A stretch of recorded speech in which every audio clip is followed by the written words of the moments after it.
Capítulo 8, libro de Oseas. Estamos viendo el profeta Oseas.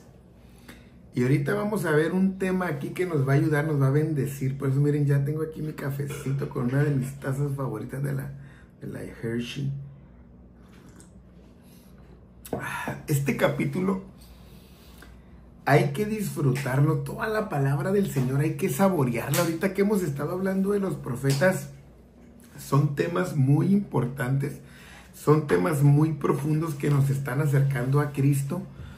Y muchas veces solamente les damos leiditas así, muy superficiales. Pon a tu boca trompeta. Como águila viene contra la casa de Jehová, porque traspasaron mi pacto y se rebelaron contra mi ley. Eso es lo que Dios le dice al profeta Oseas. Que él le ponga el chofar, ese cuerno, para que haga ruido, porque el juicio de Dios viene contra su casa, porque rompieron el pacto y se rebelaron contra la ley. Él tenía que gritar, tenía que decirles que iba a haber guerra, que iba a haber pleito, los tenía que convocar. Ellos entendían lo que era ese sonido de trompeta. El enemigo iba a venir fuertemente, terriblemente contra ellos. Y Dios ya les estaba avisando durante cada capítulo. Hemos visto algunos de Isaías, Amós, cuando Jonás también le dijo a los de Asiria. Todos los profetas vinieron a prevenir, pero nadie quiso. Antes de llegar con juicio, eso aprendamos de los profetas. Antes de que ellos llegaran con el castigo y el juicio, primero traían una prevención al pueblo.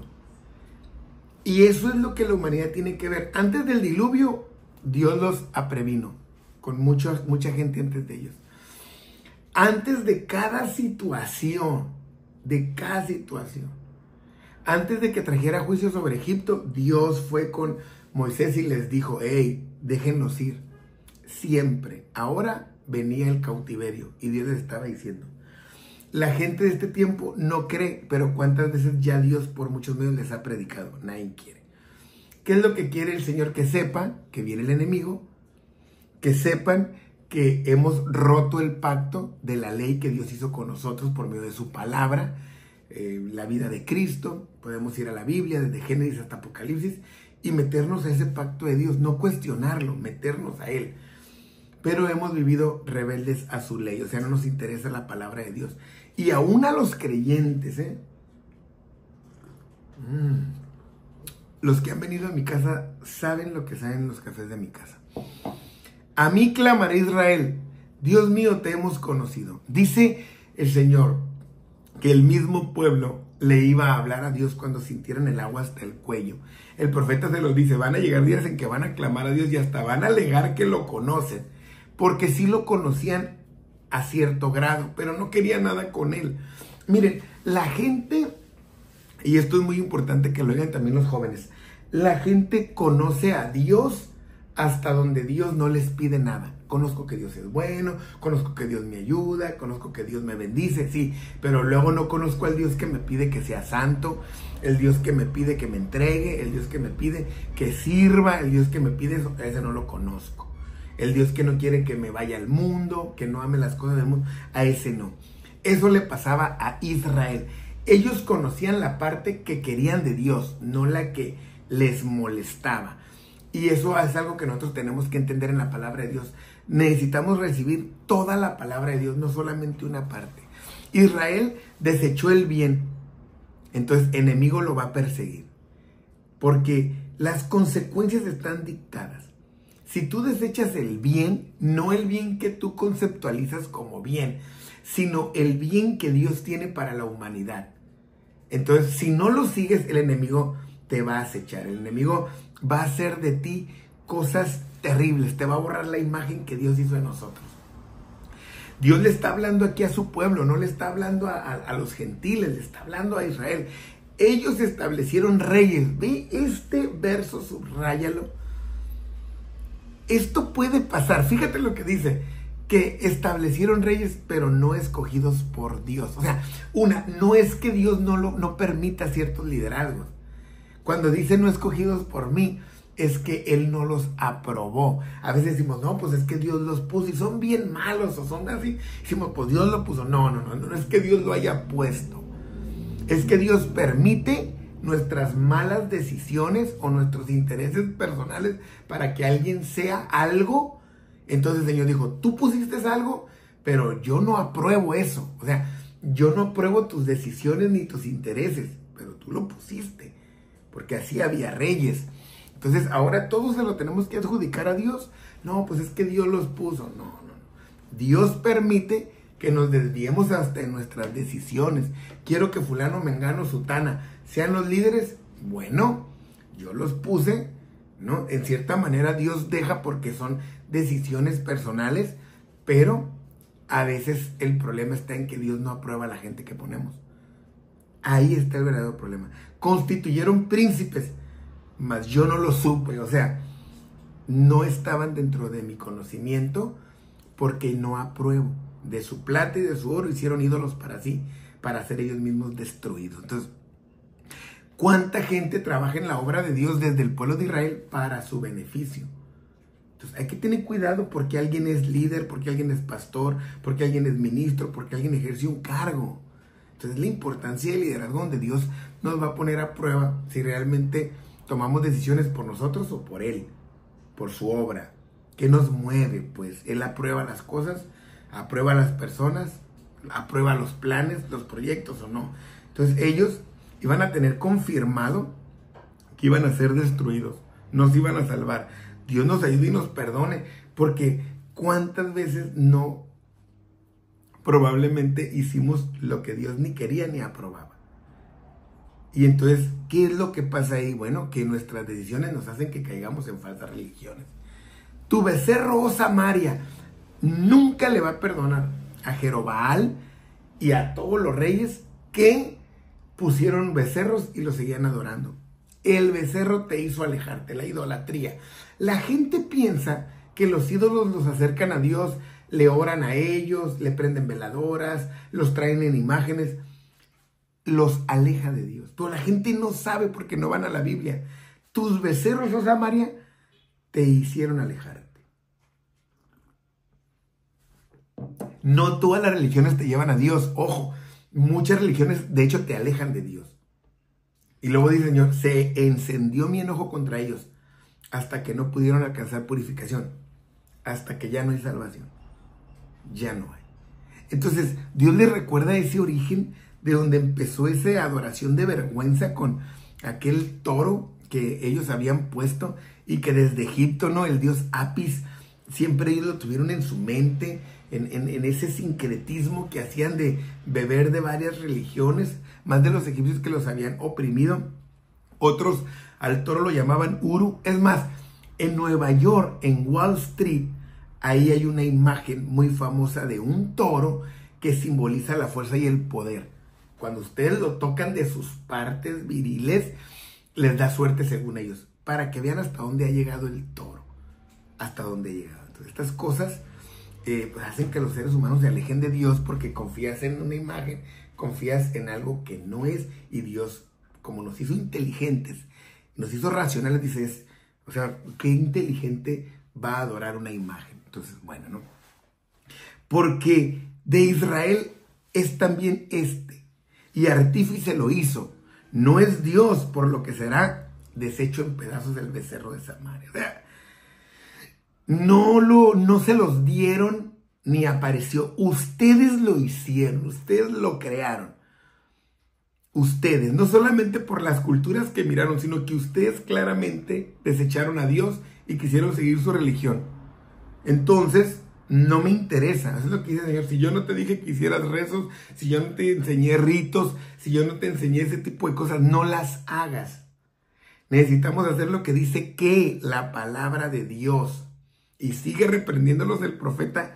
Este libro, este profeta, hermanos, previo a la llegada de Cristo, obviamente nos falta por ahí hablar de la parte central de Isaías. Por ahí viene Daniel, Ezequiel, que van a ser una locura. Por eso tú que ves el video, suscríbete. Y tú que ya estás suscrito, mándaselo a tus amigos, mándaselo a los hermanos para que escuchen palabra de Dios y para que puedan aprender. No basta una predicación del domingo, no basta solamente un consejo, hay que ir y escudriñar letra a letra, palabra a palabra, frase a frase, texto a texto, la Biblia. Porque Israel sembró viento y torbellinos segarán. No tendrán mies ni su espiga hará harina, y si le hiciere extraños la comerán. Así está diciendo. Era una ley divina. Lo que siembras cosechas. Estos están cosechando ese mal. Bueno, están sembrando un mal, haciéndolo alusión al viento. Porque el viento llega y destruye y hace cosas. Dice el Señor, pues, pero van a cegar torbellino. O sea, peor, destrucción. No va a haber nada, no va a haber fruto en ellos. En los que confían en los ídolos y confían en una falsa religión y se alejan de Dios. No va a haber nada.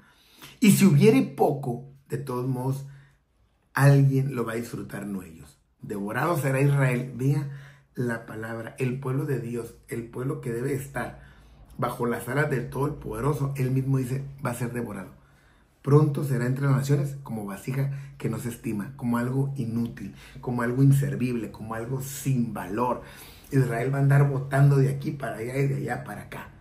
Porque no es nadie, porque no tiene poder, porque no tiene gobierno. ¿Qué pasó en todos los años, aún después de Cristo con Israel? Andaba aquí, allá, acullá, hasta que ya después, en el siglo pasado, pues ya se convirtió en un lugar estable, pero todo el tiempo no fue así, porque fue devorado. Entonces, entre las naciones era algo que no valía. Nadie quería a los judíos.